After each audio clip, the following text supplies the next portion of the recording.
Hello, my name is James Nestor. I'm the author of Breath, The New Science of a Lost Art, which is about how humans have lost the ability to breathe properly and what we can do to get it back.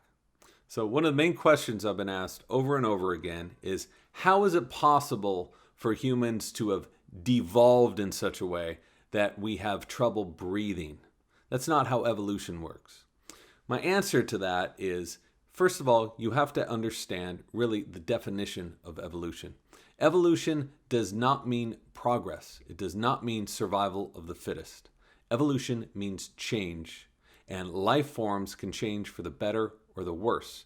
Humans today have been changing in many ways that are of no benefit to our long-term health, especially in consideration of our breathing. So about 400, 500 years ago, if you would look at yourself in a mirror, if you lived back then, there's a very good chance you would have perfectly straight teeth. No Invisalign, no orthodontics, no any of that. And yet your teeth would be straight. Same thing for your ancestors 5,000 years ago, 50,000 years ago on back. Starting around 500 or about 400 years ago, humans started getting teeth that were growing in crooked. And this was because our mouths were growing so small. Teeth had nowhere to go. They had to fight for room. They grew in crooked. What's the other problem with having a mouth that's too small? You have a smaller airway, which makes it harder to breathe through. This is one of the main reasons so many of us today suffer from sleep apnea, snoring, some respiratory problems, some forms of asthma, allergies, and on and on and on. We have evolved a mouth too small for our faces. So another question I've been getting asked a lot is, why is breathing through the nose more beneficial than breathing through the mouth? And to really understand that, you first have to understand the miracle that is the human nose. If you were to cut my head in half and look at what was inside as a sort of deli slicer view, you would see this mass of sinuses extending down here, extending even up here. So our sinuses take up the volume of a billiard ball. So it's this huge area of space right in the middle of our faces. And when we take in air like that, we force air to go through this labyrinth until it reaches our throats, then goes into our lungs. And the reason is, we want air to be conditioned, heated, moistened, and pressurized before it reaches our lungs. And that's exactly what the nose and the sinuses do. When we breathe through the mouth, we get none of those benefits. And that's one of the reasons that nasal breathing, you get 20% more oxygen in each nasal breath than you do in a breath through the mouth. So those are just a few of the many wondrous reasons why you should be breathing through the nose. Another question I've been getting asked over and over again is, what the heck does chewing have to do with breathing? It turns out that our ancestors, up until around 400, 500 years ago, used to chew all the time. And by chewing all the time, they were able to build stronger mouths. They got more bone density. They worked all these muscles out. By having a stronger mouth and a face that grew outward, they then had wider airways, which made it easier to breathe through.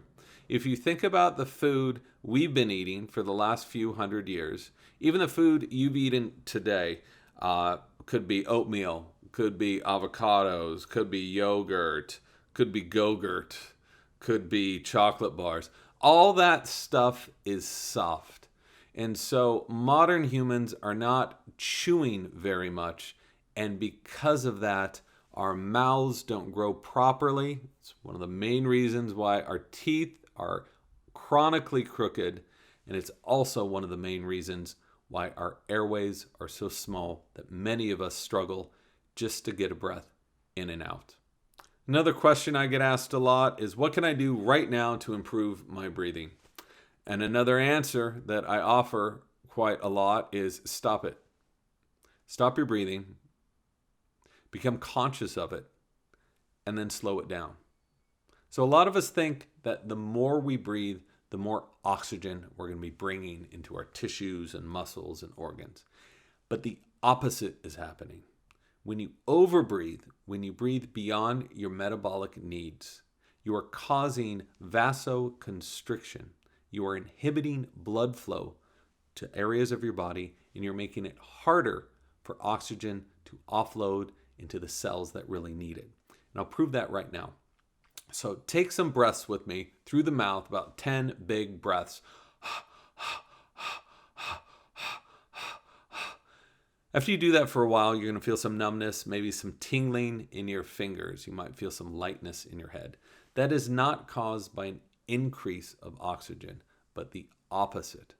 So to really optimize oxygen in your body and to allow your body to function most efficiently, you need to breathe in line with your metabolic needs, which for the vast majority of us means breathing less, and especially breathing slowly. So now if you breathe at a rate of about 4 or 5 seconds per inhale, 4 or 5 seconds per exhale, you can extend that to 6 or 7 if you want. Through the nose, always through the nose.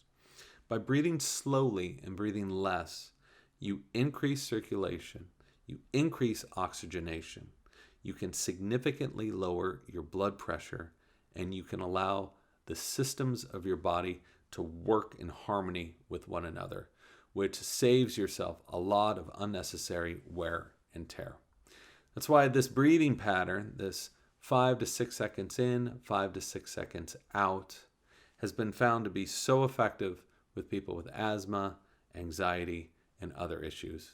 You're allowing your body to heal itself. You're allowing your body to do more with less effort. Another thing I get asked, not too often, but it happens, is what is the strangest thing that I discovered while researching breathing for several years? And I think one of the weirdest things was what happens inside of the nose. This is an often ignored organ that plays an essential role in our daily health. And it turns out that each side of our nostrils is covered with erectile tissue. This is the same erectile tissue that covers other parts of our bodies. And I think you know what I'm talking about. And it reacts in the same way. So throughout the day, our right nostril, that erectile tissue will engorge with blood, and it will become very stiff and will block air from coming in through that nostril. While it's doing that, the left nostril will open up. It will become flaccid and allow free and easy breaths in. So after the left nostril becomes dominant, the right nostril will become dominant, back and forth, over and over, throughout the day, every day of our lives. So researchers wondered, why on earth would our noses do this? And it turns out that when we breathe through the right nostril,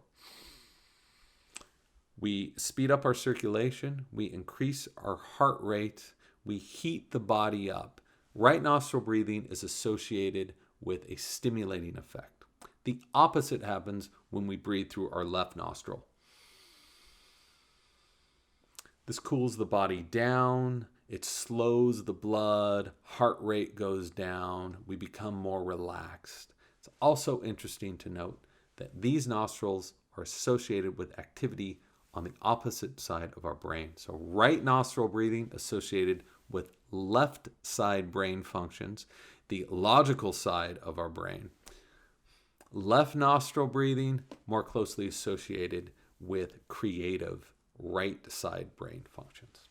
So I hope you found that of interest. If you want to learn more, you can check out my book, Breath, which is available now.